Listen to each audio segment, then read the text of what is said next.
unnecessary. We have lost respect for the sanctity of human life. I repeat again, we have lost respect for the sanctity of human life. All life is sacred, and our leaders must be told this. If you are in a position of influence, please use your position. Please prevail upon the people, upon our leaders, that this system must go. A system that kills its own children. It's so absurd. It's so bitter and so painful. I don't know why we are here. I don't know why they are still in power right now as we talk. It's so sad that African leaders getting to power even when everything is going against them. Right now, there's so much discontent. The people have spoken. Why should we not let the will of the people to prevail? Why must people die for you to remain in power? Surely tell me, my brothers and sisters. That is why I'm saying we need a conversation. All of us, a collective conversation. Another thing capitalism has taught people, and it's something that has allowed all these evils to go unaddressed, is individualism. We have become so individualistic, and we have killed the collective that guided past societies. We need to be collective. We are all human beings. I am because you are. That was the mantra of Africans, our fathers. That was the policy of our fathers. Yeah, I am because you are. So I feel bad when I see people being killed. I feel bad when I see people being arrested or abducted for saying that we are tired with this system. These people are human beings. We are all human beings. And we also have our dreams, we have our hopes, we have our aspirations, and that is what we are trying to fight for. And now we must say, we have seen what people's power can do. Now the only thing remains is for us to make it collective.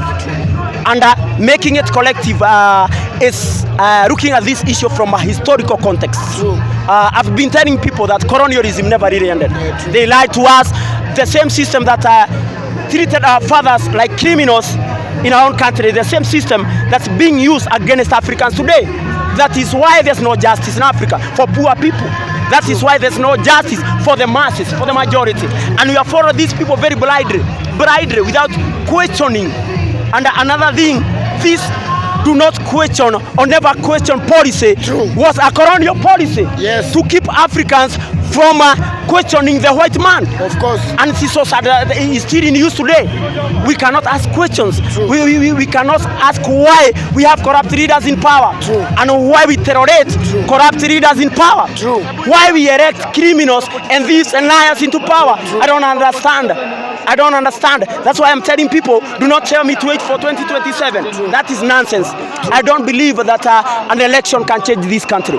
Because as somebody said, you cannot expect illiterate people to elect literate people into power. So we need to brainstorm. We need to open our minds. We need to think Africans. It's Martin Luther King Jr. who said that the most dangerous thing in the world is sincere ignorance and conscientious stupidity. There's nothing that pains the people in the world than the idea of having to think. Hardly will you find men who willingly engage in hard, solid thinking. There is an almost universal quest for easy answers and hard-baked solutions. But on this question, my people, of bad governance, the question of that Africans must shed the blood of their own people to remain in power or to stay in power. We want to accept that. We want a solution. We want a solution. It's very painful. Painful for the parents who lost their children. And this has become a trend in this country. People die but nobody cares. Like the other day, we are coming out of another disaster that killed so many of our brothers and sisters. The floods that came. And I think we are being punished because of our stupidity. That's what I believe. Because we have allowed mediocrity to control our leadership. So when we elect corrupt leaders, this is what happens. An issue that should have been solved in one day, it takes 1 month, 2 years, 5 years to be solved. So this thing become a backlog. So nothing is working. The system has failed. And it's true, the systems have failed. They are not working. They are not working. So what we need to say is that we need these people out of power. I've said that unless we address all the injustices committed in this country from 1960 until now, and all the leaders who have been in power from 1960, get out of the way, out of the way of the people, there's no solution that will be found, my people. We'll be fighting, but we will be finding ourselves in the same situation because we are not addressing issues. It's so sad that the politics of Kenya have never been about issues. It has always been about individuals. The only word Ruto. That is why we elect mediocre people. Tell the truth. That is why we elect people who loot our country. True. Politicians do not have any other plan for this country. Let me tell you, they don't have. The only plan they have is to loot and loot and loot. That's the only plan they have. So my people, we need to speak the way I'm speaking to you. I believe that my soul can speak to your soul. My heart can speak to your heart. So that's what we need. We are human beings, and we are losing it. Life is so short to live the way we are living. It's very short. We should not gamble with life. But our politicians have made us to gamble with our lives because they control everything. They control our minds. They have stolen our land. They have stolen our future. They have stolen our everything.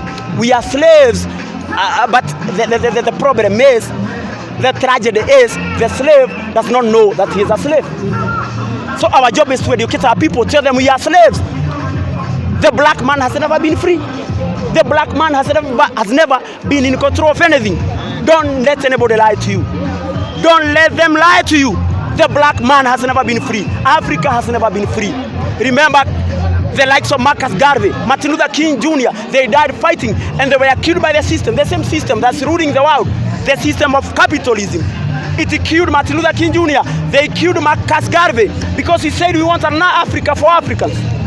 Because he said that we must free our people from the Babylonian system. Yeah, I call it the Babylonian system. That is what we are up against, my people. It's not something that you think that's so small. We are up against an evil system that cannot go away unless we tell our people the truth that will wake up the minds, the souls and the hearts of our people and set them on fire. We need to be on fire for this country. We need to be on fire for this generation. Somebody say that sometimes it's a force on a generation to be great. You can be that generation. I'm telling my people, we must become that generation. Each generation, as some great thinker said, must out of relative obscurity discover its mission, fulfill it or betray it. I don't want us to betray this.